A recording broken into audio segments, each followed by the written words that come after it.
पछिल्लो 4 वर्षदेखि राष्ट्र सेवक कर्मचारीको तलब वृद्धि नभएको, यस अवधिमा उपभोक्ता मूल्य सूचकाङ्कमा आधारित मूल्य वृद्धि 17.3% भएको र मर्यादित जीवनयापनका लागि पारिश्रमिक सुविधा पुनरावलोकन गर्नुपर्ने महसुस गरेको छु।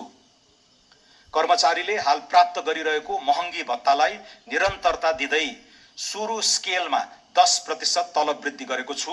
कार्य सम्पादनमा आधारित पारिश्रमिक प्रणालीको सुरुवात गर्न नयाँ तलब मानको 10% मासिक प्रोत्साहन भत्ताको व्यवस्था गरेको छु।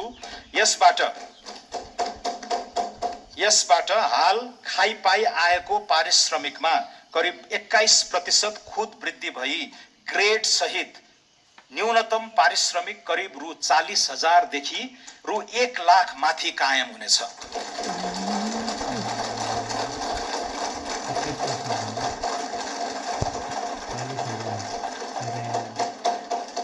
नयाँ तलब स्केल सम्बत 2083 साउन 1 गतेदेखि लागू हुनेछ। कानुनी शासन र राष्ट्रिय सुरक्षा।